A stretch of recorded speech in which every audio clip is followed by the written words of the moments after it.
আপনারা ইতিমধ্যে অবগত আছেন যে বাংলাদেশ ব্যাংকের governor doctor Ahsan H Mansur দায়িত্ব নেওয়ার পরপরই ব্যাংক খাতকে উন্নত করার জন্য এবং গ্রাহকদের সেবা নিশ্চিত করার জন্য বিভিন্ন রকম পদক্ষেপ এবং সেই সঙ্গে বিভিন্ন রকম সেবা দিয়ে যাচ্ছেন। তারই ধারাবাহিকতায় তিনি দুর্বল ব্যাংকগুলো একীভূত করে একটি নতুন দিগন্ত উন্মোচন করতে যাচ্ছেন। এটা বাংলাদেশের ব্যাংক গ্রাহকদের জন্য, বিশেষ করে দুর্বল ব্যাংকের গ্রাহকদের জন্য একটা দারুণ সুখবর হতে চলেছে।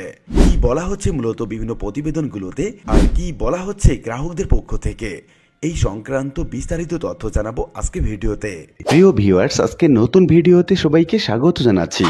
আপনি যদি আমার চ্যানেলে নতুন হয়ে থাকেন তাহলে এরকম গুরুত্বপূর্ণ ভিডিওর আপডেট পেতে চ্যানেলটি সাবস্ক্রাইব করে রাখুন।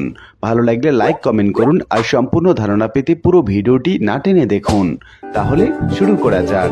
বুধবার Bangladesh institute of bank management বার্ষিক ব্যাংকিং সম্মেলনের উদ্বোধনী অনুষ্ঠানে প্রধান অতিথির বক্তব্যে তিনি একথা বলেন। তিনি বলেন, বর্তমানে অনেক ছোট ইসলামী ব্যাংক রয়েছে যেগুলোর বেশিরভাগই সমস্যাগ্রস্ত। এসব ব্যাংক একীভূত করে দুইটি বড় ইসলামী ব্যাংক তৈরি করা হবে এবং এজন্য আইন এবং তদারকির ব্যবস্থা চালু করতে হবে। বৈশ্বিক পরিসরের উত্তম রীতিনীতি অনুসরণ করে এই কাজটি করা হবে। তিনি আরও বলেন, ব্যাংক খাতে সংস্কার চলমান রাখতে রাজনৈতিক সমর্থন প্রয়োজন।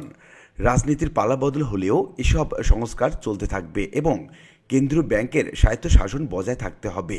বিআইবিএম এর মহাপরিচালক মোহাম্মদ আখতারুজ্জামানের সভাপতিত্বে অনুষ্ঠানে মূল প্রবন্ধ উপস্থাপন করেন গ্রামীণ ব্যাংকের চেয়ারম্যান এবং নর্থ সাউথ বিশ্ববিদ্যালয়ের উপাচার্য Abdul Mannan Chowdhury. Governor doctor Ahsan H Mansur বলেন, পাচার করা অর্থ উদ্ধারে বিদেশি সংস্থার সঙ্গে কাজ চলছে এবং আইনি এবং নৈতিক পদক্ষেপের মাধ্যমে অর্থ পাচারকারীদের বিরুদ্ধে কঠোর ব্যবস্থা নেওয়া হবে। যেসব ব্যাংকে অনিয়ম হয়েছে এবং সেগুলোর পর্ষদ পরিবর্তন আনা হয়েছে। বর্তমানে 11টি ব্যাংক এবং পরে আরও 2টি ব্যাংকের পরিবর্তন আনা হয়েছে। গভর্নর আরও বলেন, কেন্দ্রীয় ব্যাংক শক্তিশালী করা হচ্ছে এবং ব্যাংক খাত দ্বৈত শাসন নিয়ন্ত্রণে আনার চেষ্টা চলছে, যাতে ভবিষ্যতে ব্যাংক খাতে সমস্যা আগেই চিহ্নিত করা যায় এবং সমাধান করা সম্ভব হয়। আহসান এইচ মনসুর বলেন, ব্যাংক খাত সমস্যার পেছনে বাংলাদেশ ব্যাংকও একটি কারণ। কেন্দ্রীয় ব্যাংকে শক্তিশালী করা হচ্ছে। কেন্দ্রীয় ব্যাংকের উপর বিভিন্ন চাপ থাকে, সেই সাথে আছে ব্যাংক খাতে দ্বৈত শাসন। স্বায়ত্তশাসন এবং তদারকি বাড়াতে কাজ চলছে, যাতে কেন্দ্রীয় ব্যাংক এবং কার্যকর হয়ে ওঠে। ব্যাংক খাতে যেসব সমস্যা হচ্ছে বা হতে পারে তা যেন আগেই জানা যায় সেই লক্ষ্যে কাজ করা হচ্ছে। কেন্দ্রীয় ব্যাংকগুলো দৈনন্দিন কাজে হস্তক্ষেপ করতে চায় না, তবে পর্ষদ এবং ব্যবস্থাপনা যাতে তাদের দায়িত্ব পালন করে তা নিবিড়ভাবে তদারকি করা হবে। কেন্দ্রীয় ব্যাংকের রিপোর্টিং পুরোপুরি স্বয়ংক্রিয় করা হবে। সবকিছু অনলাইনের মাধ্যমে জমা নেওয়া হবে। আপনারা স্ক্রিনে দেখতে পাচ্ছেন ঢাকা পোস্ট নামক একটি পত্রিকার প্রতিবেদন।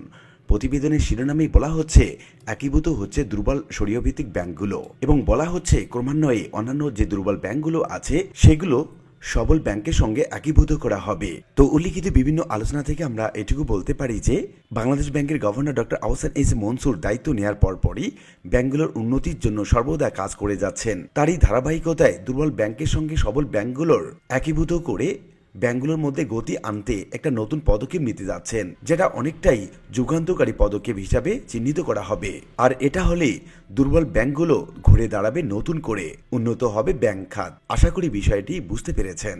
আর আজকের ভিডিওটি এ পর্যন্তই। আশা করি ভিডিওটি আপনাদের ভালো লেগেছে। ভিডিওটি ভালো লাগলে লাইক কমেন্ট করতে ভুলবেন না।